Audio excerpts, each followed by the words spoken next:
प्रकट हुई माता वसुधा और लिए सिया को संग चली, धरती से जन्मी मां सीता जा धरती में स्वयं मिली। और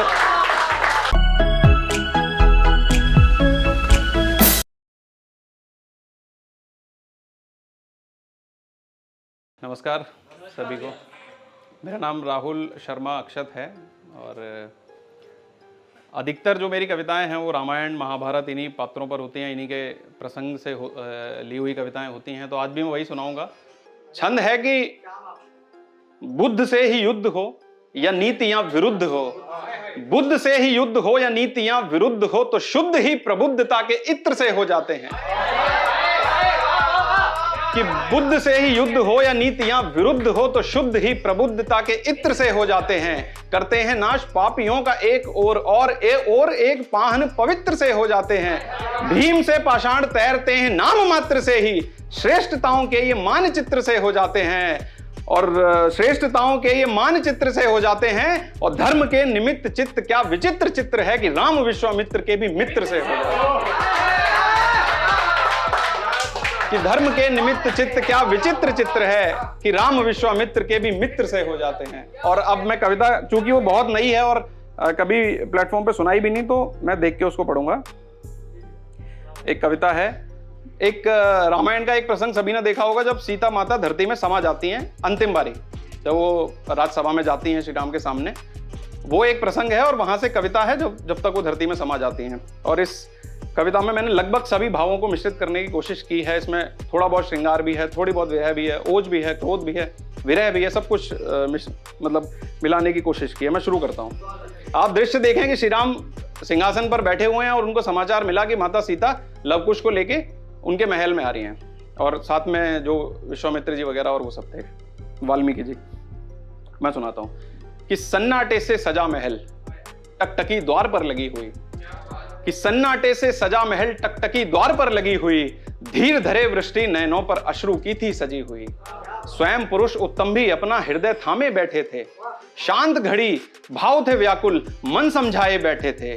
घड़ी प्रतीक्षा की मानो मन पर प्रहार सा करती थी, बांध धैर्य के टूट रहे सांसें हुकार सा भरती थी। कि बांध धैर्य के टूट रहे सांसें हुकार सा भरती थी, और धीरे धीरे चिन्ह निकटता के रघुवर को मिलते थे। धीरे धीरे जैसे जैसे उनको पता चलता था कि सीता माता आ रही हैं, सीता मतलब सीता आ रही हैं, कि धीरे धीरे चिन्ह निकटता के रघुवर को मिलते थे, वैसे वैसे सिंहासन से और द्वार को चलते थे। कि वैसे वैसे सिंहासन से और द्वार को चलते थे। और राम हृदय से व्याकुल और संताप का मन में घेरा था, बिना जानकी के जीवन में चारों ओर अंधेरा था। कि बिना जानकी के जीवन में चारों ओर अंधेरा था। स्थिति स्वयं राजन की देखो कैसी ये दुखदाई है, किंतु प्रतीक्षा वर्षों की पूरी होने को आई है। किंतु प्रतीक्षा वर्षों की पूरी होने को आई है। और अगले क्षण नैनन के सम्मुख देख सिया स्तब्ध हुए, मुस्काए से राम तभी व्याकुलता से आबद्ध हुए।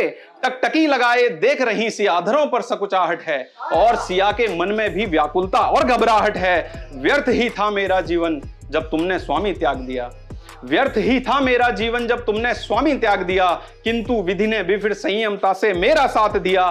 कहते कहते वचन विरह के अश्रुधार लगी बहने, कहते कहते वचन विरह के अश्रुधार लगी बहने।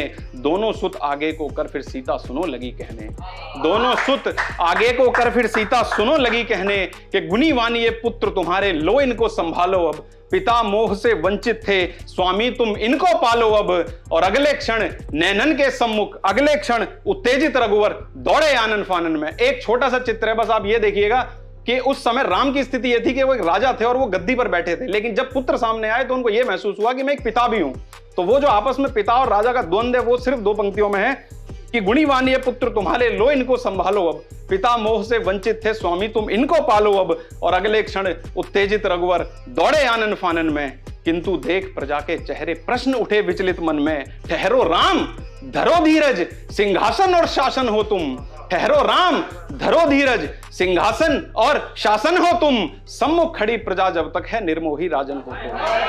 कि सम्मुख खड़ी, ठहरो राम ठहरो राम धरो धीरज सिंहासन और शासन हो तुम, और सम्मुख खड़ी प्रजा जब तक है निर्मोही राजन हो तुम। स्थिर हुए कदम रघुवर के कर्तव्यों का स्मरण किया, मन ही मन फिर श्री राम ने खुद से भीषण रण किया। भाव उड़े तन गई भ्रुकुटी और आंखों में अंगार लिए, प्रश्न चिन्ह फिर उठे सिया पर अपमानों के वार लिए। प्रश्न चिन्ह फिर उठे सिया पर अपमानों के वार लिए। हे सिय अपनाऊं तुम्हें मगर तुम हो पवित्र ये बतलाओ, पुनः कटघरा आतुर है कोई प्रमाण तो ले आओ। शेष परीक्षा नहीं तुम अब लोकापवाद से अड़कर दो, और यही प्रजा है जननी जिनकी उन प्रश्नों के उत्तर दो। कि यही प्रजा है जननी जिनकी उन प्रश्नों के उत्तर दो। और ज्यों ही वचन शपथ शुद्धि के छेड़े फिर से रघुवर ने, भ्रिकटी तनी जानकी की और बिजली कौंधी अंबर में। मैं ना अब मर्यादित हूं, हे स्वामी अब ना पुनः कहो, और या तो पुनः परीक्षा दूं या तुम फिर से विरह सहो। कि या तो पुनः परीक्षा दूं, मैं ना अब मर्यादित हूं, हे स्वामी अब ना पुनः कहो, या तो पुनः परीक्षा दूं या तुम फिर से विरह सहो। ये प्रश्न नहीं मेरे सतीत्व के दर्पण है जानो भी अब, और सिया सदा से राम तुम्हारी इसको तो मानो भी अब। सिया सदा से राम तुम्हारी इसको तो मानो भी अब। संकट के बादल मंडराए सभा हुई विचलित अब तक, प्रश्नों का उत्तर दो रघुवर मौन रहोगे तुम कब तक। कि प्रश्नों का उत्तर दो रघुवर मौन रहोगे तुम कब तक। और अग्नि मिश्रित हुई वायु में जनक सुता का क्रोध दिखा। थोड़ा सा क्रोध अब वातावरण परिवर्तित होते देखेंगे कि अग्नि मिश्रित हुई वायु में जनक सुता का क्रोध दिखा। राम सिया के पुनः मिलन में विधि का ये अवरोध दिखा। कि राम सिया के पुनः मिलन में विधि का ये अवरोध दिखा। जब स्वयं वाल्मीकि ने भी अपने वचनों से आश्वस्त किया, थे असाध्य जो प्रश्न समाजी उनको सबको पस्त किया, तो राम कहो क्या उत्तर दूं मैं निराधार अपवादों का। कितने प्रमाण दूं और तुम्हें ना किए गए अपराधों का। कितने प्रमाण दूं और तुम्हें ना किए गए अपराधों का। क्या नारी होने का कलंक जग को मुझसे दिलवाओगे। क्या हरियुग में बस नारी परीक्षा दे यह भी सह पाओगे। किंतु बस राजन और नहीं अपमान सहेगी ये नारी। मूक प्रजा के अपवादों का दंड नहीं इतना भारी, और भय से शीश झुके सब जन के सीता की गर्जना सुनी। भय से शीश झुके सब जन के सीता की गर्जना सुनी। अश्रुपूर्ण सिया के मुख से धरती की अर्चना सुनी। विचलित हुए नगरवासी सब सभा लगे मानो मरघट। देखें चेहरे सभी रघु के सब चेहरों पर घबराहट। और अंतिम बारी जनक सुता ने परिजनों को नमन किया। भीच मुष्टिका चीर सुरों को धरती का स्मरण किया। हे मां मेरी धरती माता तुम ले लो अपनी शरण मुझे। हे मां मेरी धरती माता तुम ले लो अपनी शरण मुझे। और तुम तो ना लोगी कोई परीक्षा इतना है विश्वास मुझे। तुम तो ना लोगी। हे मां मेरी धरती माता ले लो अपनी शरण मुझे। तुम तो ना लोगी कोई परीक्षा इतना है विश्वास मुझे। तुझसे जन्मी मां मेरी मैं तुझ में आज समा जाऊं। नहीं परीक्षा देगी नारी जग को आज बता जाऊं। जग के कुंठित आचरणों का अब अंत यहीं से तय होगा, और नारी के गर्जन से पूरे जग को ही भय होगा। जनक सुता के चेहरे पर तो भाव विनाशी अंकित थे। देख दशा अर्धांगिन की भी स्वयं राम आशंकित थे। कि देख दशा अर्धांगिन की, जनक सुता के चेहरे पर तो भाव विनाशी अंकित थे। देख दशा अर्धांगिन की स्वयं राम आशंकित थे। लय टूटी कथनों की कहते कहते मूर्छित हुई सिया। लय टूटी कथनों की कहते कहते मूर्छित हुई सिया। देख दशा अर्धांगिन की रघुवर ने पश्चाताप किया। कि देख दशा अर्धांगिन की रघुवर ने पश्चाताप किया। कुछ तो कहते राम किंतु फिर वाणी में एक कंपन था। कुछ तो कहते राम किंतु फिर वाणी में एक कंपन था। और भांप गए थे शायद आज सिया का अंतिम दर्शन था। कि भांप गए थे शायद आज सिया का अंतिम दर्शन था। कि रघुवंश के पूर्वजों को मैं क्या मुख दिखलाऊंगा।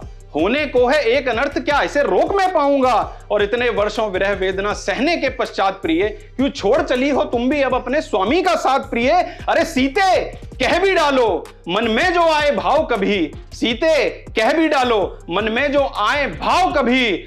फिर ना होगी कोई परीक्षा देता हूं मैं वचन अभी। कि फिर ना होगी कोई परीक्षा देता हूं मैं वचन अभी। किंतु हुआ विलंब राम को राजन से पति होने में। किंतु हुआ विलंब राम को राजन से पति होने में, और के क्षण भर बचा नहीं अब उन्हें सिया को खोने में। गर्जन हुआ तभी देखो कांप उठी धरती अंबर, देव देवता नर नारी सब देख रहे थे इधर उधर। थर थर कांपी धरती हिलने डुलने लगते सिंहासन, पुनः सिया ने मूर्छावस्था किया धरती का आवाहन। प्रकट हुई माता वसुधा और लिए सिया को संग चली। प्रकट हुई माता वसुधा और लिए सिया को संग चली। धरती से जन्मी मां सीता जा धरती में स्वयं मिली। और धरती से जन्मी मां सीता जा धरती में स्वयं मिली।